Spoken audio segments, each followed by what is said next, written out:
नमस्कार दोस्तों एक लेखिका, एक अंग्रेजी लेखिका की एक पुस्तक है। लेखिका का नाम था मार्था नुसबॉम। मार्था नुसबॉम ने एक पुस्तक लिखी थी, पॉलिटिकल इमोशन। पॉलिटिकल इमोशन के नाम से जो पुस्तक हमारे सामने आई, उसमें आम आदमी की जो एक बचत करने की भावना और ये सारी की सारी चीज़ें जो है इनको उद्वेलित विचारों के स्तर पर इस भावना को उद्वेलित किया गया कि आम आदमी छोटी छोटी बात पे कैसे जीता है। वो आने वाले कल की चिंता भी करता है। उसे लगता है कि बरसात आएगी, बरसात में क्या होगा, इसके लिए वो 4 लकड़ियाँ सूखी भी अपने घर में रख लेता है।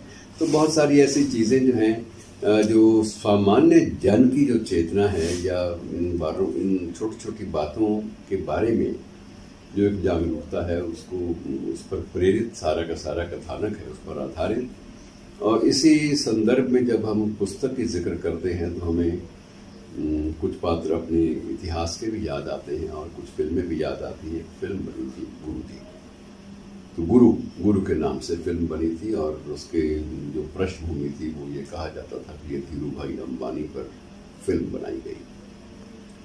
मित्रों, उस फिल्म में जो कुछ भी था वो जीवन का हिस्सा उन दिनों में था कि जबकि आम आदमी जो है वो कैसे किसी उद्योग या किसी उद्यम का हिस्सा बन सकता है। इस बात का एक प्रयोग धर्मिता उस फिल्म में हमारे सामने आई थी। और जो गुरु है, जिसका जिक्र है, जिसको जो उसका नायक है सारी कथानक का, वो इस बात का प्रयास करता है कि मैं आम आदमी की जेब से इसमें निवेश कराऊं। और जब आम आदमी की जेब से निवेश कराऊंगा तो 2 उसके लाभ होंगे। एक तो यह है कि जो भी मुनाफा होगा उसमें आम आदमी की भागीदारी हो जाएगी, स्वाभाविक रूप से हो जाएगी, किसी भी अंश में हो स्वाभाविक रूप से हो जाएगी, उसका लगाव रहेगा। जो भी मैं किसी भी उद्योग का कोई शेयर बेचता हूँ और आम आदमी को प्रेफरेंस देता हूँ, प्राथमिकता देता हूँ, तो उसका ये भी लाभ होगा, हिंसा भी घटेगी। उस उद्योग को क्षति पहुंचाने की बात कभी सोची भी नहीं जाएगी, क्योंकि उसके मुनाफे में उससे होने वाली कमाई में उनका भी हिस्सा है। तो इस प्रकार से जो कथानक है अलग अलग रूपों में हमारे सामने आता है।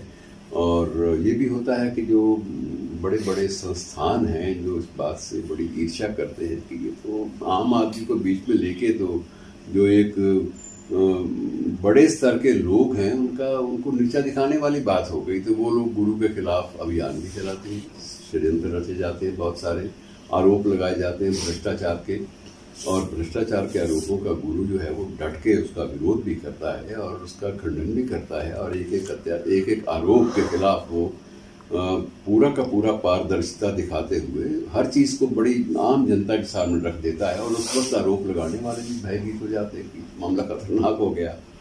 इसका मतलब ये आदमी सिद्ध करने में सफल रहा कि आम आदमी के हितों से खिलवाड़ नहीं किया जा सकता। और इसलिए ये सारा का सारा जो सिस्टम है, जो तंत्र है, इसको बदलना पड़ेगा।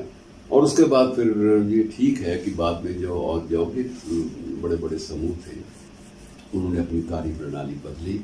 जो भी परिणाम हो, हम उनके पक्ष या विपक्ष में नहीं जाएंगे, लेकिन एक प्रयोग धर्मिता उस समय हुई थी। और यही था कि आम आदमी का संबंध किसी भी तरह से विकास की किसी भी चीज़ से जुड़े तो वो निश्चित रूप से उस परियोजना से, उस विकास के क्रम से वो प्यार करने लगता है। मैंने वही बात आपको बताई कि बचत की जब बात आती है तो आम आदमी सोचता है कि 4 दाने घर में रख लें। अगर उसको 4 रोटियों की भूख है तो 1 रोटी का आटा वो रख लेता है कि अगर कल बरसात हो गई, बाहर ना जा पाए तो उस वक्त क्या होगा, भूख तो सताएगी। और इसलिए बेहतर यह है कि ये चीज़ें काम आएँ। और इसी संदर्भ में मित्रों, मैं आपको एक रेजिमेंट की कहानी भी सुनाई थी आपको, एक रेजिमेंट कैसे जंगल में फंस जाती है और कैसे एक व्यक्ति का राशन जो है वो बचता रहता है और वही राशन पूरी की पूरी प्लेटून को बचाने के काम आता है।